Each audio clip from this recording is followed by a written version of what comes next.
أعوذ بالله من الشيطان الرجيم بسم الله الرحمن الرحيم সম্মানিত দর্শক মণ্ডলী আসসালামু আলাইকুম ওয়া রাহমাতুল্লাহ। আজকে 12টি ওয়াক্তে নফল নামাজ পড়া যে নিষিদ্ধ সেই 12টি ওয়াক্তের পরিচয় আপনাদের সামনে তুলে ধরব। নাম্বার 1, ফজরের ওয়াক্ত শুরু হওয়া থেকে সূর্য উদিত হওয়া পর্যন্ত ফজরের সুন্নত ছাড়া অন্য কোনো নফল নামাজ পড়া নিষেধ। নাম্বার 2, মসজিদে জামাতের একামত হওয়ার পর থেকে জামাত শেষ হওয়া পর্যন্ত কোনো নফল সুন্নত নামাজ মাকরুহে তাহরিমি। তবে ফজরের সুন্নতের ব্যাপারে অনুমতি রয়েছে যদি আপনার একান্ত বিশ্বাস থাকে যে আপনি সুন্নত পড়েও জামাত পাবেন। নাম্বার 3, আসরের ফরজ আদায় করার পর থেকে সূর্য অস্ত যাওয়া পর্যন্ত কোনো ধরনের নফল নামাজ পড়া যাবে না। নাম্বার 4, সূর্য ডুবার পর থেকে মাগরিবের ফরজ পর্যন্ত কোনো নফল নামাজ পড়া যাবে না। নাম্বার 5, ইমাম জুমার খুতবা পাঠের জন্য যখন বসা থেকে দাঁড়ান তখন থেকে জুমার নামাজ শেষ হওয়া পর্যন্ত নফল সুন্নত পড়া নিষেধ। তবে ইমাম দাঁড়ানোর আগে যদি নামাজ শুরু করে দেন তাহলে তা শেষ করতে হবে।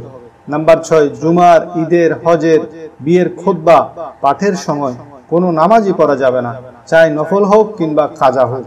তবে সাহেবের তরতিব যিনি খুতবার সময় তার কাজা নামাজ পড়তে পারবে।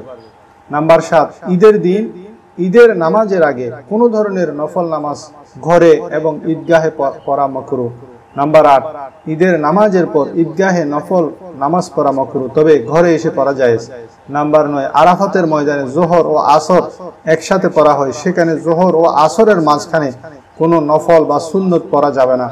নাম্বার 10, মুজদালিফায় মাগরিব ও এশার নামাজ একসাথে পড়া হয়, সুতরাং এই দুই নামাজের মাঝে কোনো সুন্নত পড়ার অনুমতি নেই।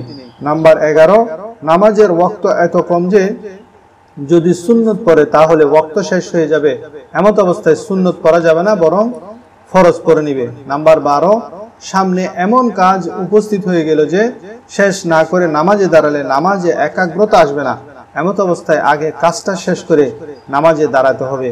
আর এমন অবস্থায় যদি কোনো ফরজ, সুন্নত, নফল, কাজা নামাজ মাকরুহ, যেমন পায়খানা পেশাবের বেগ, পেটে ক্ষুধা আছে, খানাও সামনে এসেছে, এমত অবস্থায় আগে হাজত সেরে তারপর নামাজে দাঁড়ানোটাই হলো আফজল। তবে ওয়াক্ত চলে যাওয়ার সম্ভাবনা থাকলে তাহলে আগে নামাজ পড়ে নিতে হবে।